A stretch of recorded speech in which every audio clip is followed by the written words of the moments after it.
Bien, 7 de la mañana con 20 minutos. Vamos a algo que está generando preocupación. Hay un aumento de personas que se están infectando por micoplasma, una bacteria que puede causar cuadros de neumonía. ¿Cómo prevenir esto? ¿Qué está pasando? ¿Qué medidas podemos tomar? Bueno, vamos a responder todas estas preguntas con el doctor Carlos Pérez, infectólogo de la Clínica Universidad de los Andes y de la Universidad San Sebastián. Muchas gracias, doctor, por estar con nosotros. Muy buenos días. ¿Qué tal, doctor? Buen día.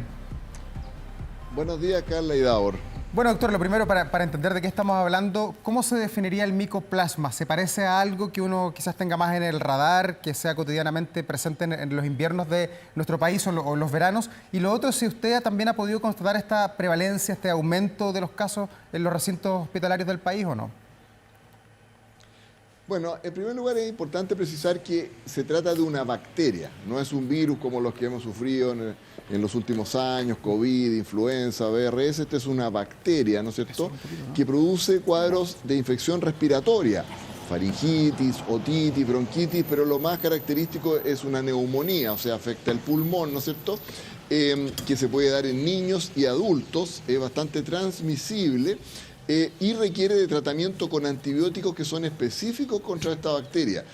Antibióticos habituales del tipo, por ejemplo, las penicilinas, no tienen actividad, hay que utilizar otro tipo de antibiótico y por eso que es importante tenerlo presente, ¿no es cierto?, sospecharlo, hay métodos diagnósticos para confirmarlo y poder tratarlo apropiadamente, pero es una bacteria. Ya. Doctor, entiendo, bueno, uno siempre puede contagiarse de una bacteria, con un virus, al final nos enfermamos. Entiendo que en esta época no es raro el contraer una enfermedad producida por esta bacteria, el micoplasma, pero lo que uno ha leído es que está teniendo más prevalencia, está afectando a más gente, pero además está reportando más casos graves, que es llegar, por ejemplo, a una neumonía. Entiendo que puede actuar de distintas formas. ¿De qué depende que con esta bacteria me dé un resfrío versus que con esta bacteria yo llegue a desarrollar, por ejemplo, una neumonía? Bueno,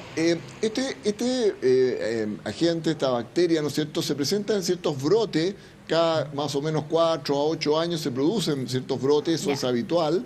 En este caso estamos viviendo desde fin del año pasado hasta ahora un nuevo brote que afecta especialmente niños que pueden contagiar a los adultos que los acompañan, con que viven. Por supuesto, como siempre, puede producir cuadros más graves en personas que tengan enfermedades de base, enfermedades crónicas, pero en personas completamente sanas puede también producir neumonía, ¿no es cierto? Entonces, es un agente que, como le digo, hay que tenerlo presente y muchas veces se producen brotes familiares, porque aparece, por ejemplo, uno de los niños, la quiere en el colegio, en el jardín, y posteriormente se contagia todo el resto de la familia, porque es bastante contagioso.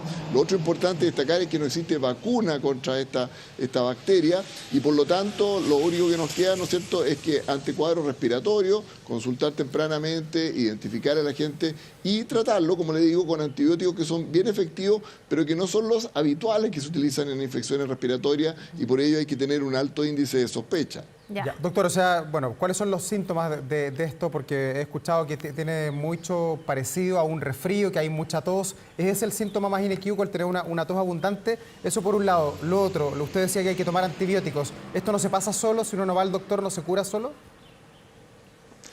Claro, es muy buena pregunta.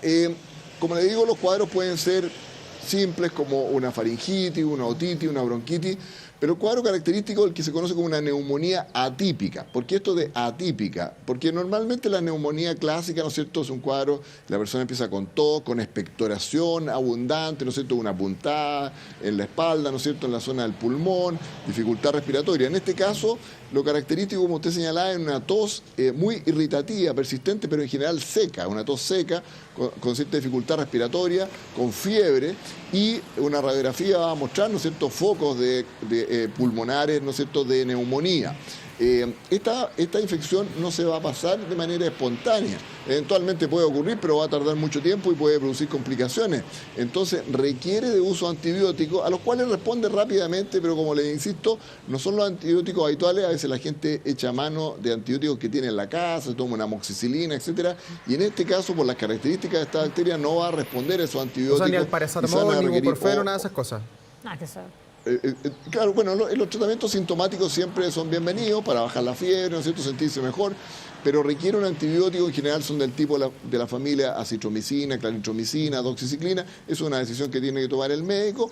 Tenemos test diagnósticos también para confirmarlo, así que, como le digo, no es algo que sea desconocido en el mundo médico, pero requiere consulta. Entonces, ¿cuál es la sospecha? Personas que están con tos persistente, con poco de dificultad respiratoria, con fiebre, ¿no es cierto?, estas personas debieran consultar, porque la manera de confirmarlo es con un examen clínico, con una radiografía de tórax y muchas veces con algún examen complementario para determinar si se trata de este u otro agente. Doctor, muchas veces, claro, se asocia esto a los niños. Usted decía, y los niños efectivamente pueden ser como el móvil de contagio, pero le quiero preguntar cómo se está comportando esto en la población más adulta. Yo he conocido casos de cerca, digamos, de adultos mayores que están teniendo esta enfermedad y que llegan a esta neumonía agravada.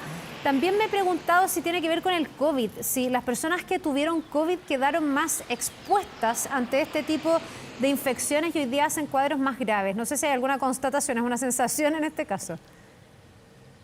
Bueno, muy buena su observación, porque después del COVID, ¿no es cierto?, han aparecido una serie de síndromes relacionados a lo que se llama como COVID prolongado o post-COVID, ¿no es cierto?, que es un sinnúmero de manifestaciones y eventualmente, claro, puede haber una mayor susceptibilidad a infecciones bacterianas, pero no es algo que se ha escrito clásicamente y ya está un poquito más alejado, digamos, siguen ocurriendo casos de COVID, pero ya esto ocurrió hace un tiempo ya. Así que, como le digo, esto se puede presentar en personas completamente sanas que no tienen ningún otro factor como usted lo señala, con frecuencia se da en algunos adultos que conviven con niños, ¿no es cierto?, que tienen cuadros de estos respiratorios, pero también, y eso también es interesante, hay un cierto porcentaje en los niños, más o menos un 20% de los niños, que pueden estar infectados y no tienen síntomas, pero son como un reservorio, ¿no es cierto?, del cual se contagian los adultos y desarrollan estos cuadros. Entonces, a veces puede ser difícil detectar que está ocurriendo un brote en la familia porque el niño no tiene mayores síntomas, pero el adulto es el que resulta con el cuadro infeccioso, el papá, el abuelito. Ya, doctor, y frente a esta bacteria que ha aumentado, de acuerdo a lo que dice usted y lo han dicho también otros especialistas, y nos estamos informando, conociendo cuáles son los síntomas, cómo se cura, que es parte del objetivo de esta entrevista, ¿sería deseable también que el Ministerio de Salud tome con mayor cautela lo que está sucediendo, que quizás genere algún tipo de alerta, que haya una preparación de los centros de referencia, los consultorios en torno a este tema, o no? Bueno, lo hay. Existen ya ordinarios del Ministerio que han sido distribuidos a todos los centros de salud, donde se reporta, ¿no es cierto?, el número de casos que están ocurriendo, en qué poblaciones se han presentado, cómo sospecharlo, cómo diagnosticarlo. Es una enfermedad de notificación obligatoria, la neumonía por micoplasma, así que así se van teniendo mejores estadísticas. Así que eso está ocurriendo ya. Y por lo tanto, en los servicios de atención primaria, servicios de urgencia, ya hay conciencia, ¿no es cierto?, que tenemos este brote y se está buscando, ¿no es cierto?, y sospechando. Bien, pues le queremos agradecer, doctor Carlos Pérez, infectólogo de la Clínica Universidad de los Andes, decano de la Universidad de San Sebastián. Muchas gracias por habernos acompañado esta mañana. Que le vaya muy bien. Gracias, doctor. Encantado, buenos días. Que le vaya muy bien.